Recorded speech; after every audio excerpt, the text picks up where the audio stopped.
जोहार सानाम कोगी इन मधुसूदन हांसदा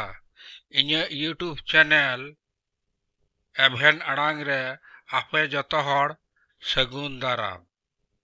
तिहिङा सताम दो हुयुग कना सिचित माने शिक्षा एडुकेशन बांग्ला तेको मेन अकादा शिक्षा आने चेतना चेतना आने विप्लव माने दो हुयुग कना शिक्षित लेन खा आमेम चेतनआ और आमेम चेतन लेन खा और आमा सावताम बदल दाड़िया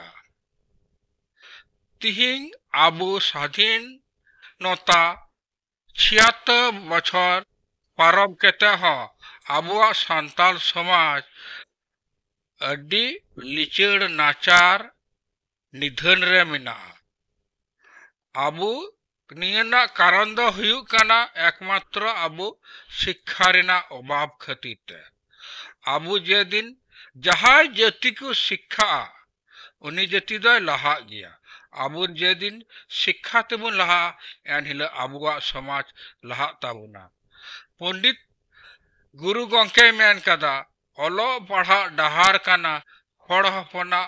मारांग डहार अकोय ओना बाय पांजाया ओका ह बाय बड़ाय जंगा गंके कुठे नेहर तिहिं जहाय गिद्रे स्कूल कॉलेज यूनिवर्सिटी इमान करे को पढ़ा कना आपेरन गिद्रे को पढ़ा कना उनको गिद्रन गार्जियन ठे नेहर आपे गिद्रे पढ़ावना सुजोग एमा को पे एवं कुड़ी गिद्रे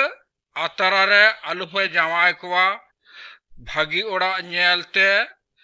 नाफाय चकीवान जावाय नेलते लोभते आतरारे आलुपे जावाय को उनको कुड़ी गिद्रे पढ़ावना सुजोग एमा को पे कुड़ी गिद्रे लहारना सुजोग एमा को पे नियगी आपे ठे नेहर ओना बेगर जहाय बाबू को पे पढ़ा कना जहाय बाबू को पे पठुआ गिद्रे कना कॉलेज यूनिवर्सिटी स्कूल कोले पे पढ़ा कना आपे ठन हन नेहर आपे अथड़ी यात्रा पाता ऑर्केस्ट्रार इमान करे समय नष्ट बांग केते आपे मी मनते लगनते पढ़ा ताबुन पे अबुआ सांता समाज लहा से इदी रेना कुरुमुटुय ताबुन पे मा एनखान आरहो मुचे रे मिटे कथाñ मेनिदा आमेम शिक्षितआ आमा सावता लहा तामा आमेम आमा सावता लहा लेनखा आमा जाति लहा तामा कथा दो हुयुग कना जाति अलो पढ़ा बेगर निया जाति दा ची हबनो मा एनखान जोहार।